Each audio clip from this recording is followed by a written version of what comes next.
Hi friends, welcome to my channel මම සයිකචර්.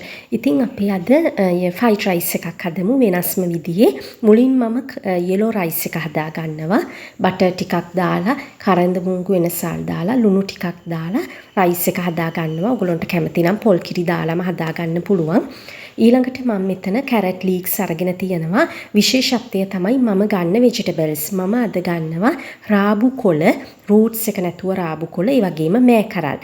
දැන් මේක කහබත් එකත් ඉදිලා තියෙන්නේ.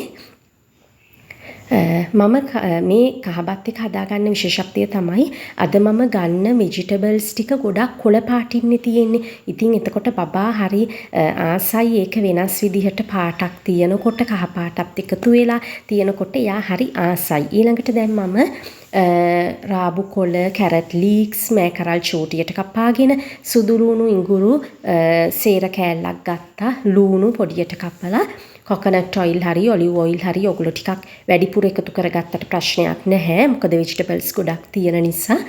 ඊළඟට අපි මේ තෙල් ටික රත් වෙනකොට සුදු ලුණු ඉඟුරු ඒ ටික ඔක්කොම දාලා හොඳට fry වෙනකොට මුලින් මම carrot ඊළඟට මෑකරල් ටික අන්තිමට රාබු කොළ ටික මේ විදිහට දාගන්නවා.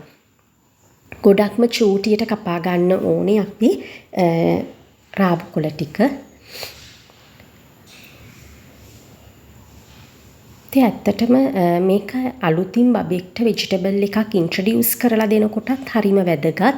මොකද සාමාන්‍ය විදිහට උයලා දෙනකොට ඒගොල්ලෝ කනවා අඩුයි. ඉතින් මේ වගේ yellow rice හරි fried rice එකක් හරි හදලා දෙද්දි මේ විදිහට අපිට ඕනම vegetable එකක් එකතු කරගන්න පුළුවන්. මෙතනට මම දැන් ලුණු කෑලි මිරිස් ටිකක් දාගන්නවා බබාගේ කැමැත්ත විදිහට ඔයගොල්ලෝ එකතු කරගන්න.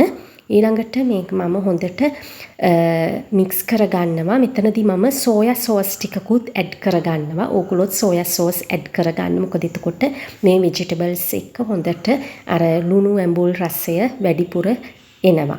ඊළඟට මම yellow rice එක දාගන්නවා. බබාට ඕන පෝෂන් එක දාගෙන හොඳට මික්ස් කරගන්න. ඉතින් මේ විදිහට ලස්සන්ට සර්ව් කරගන්න පුළුවන්. මම මේකත් එක්කම sausage cutlet එකකුත් හැදුවා. ඒකේ වීඩියෝ එකකුත් අරගෙන ඕගොල්ලොත් හමු වෙන්නම් ඉක්මනින්ම.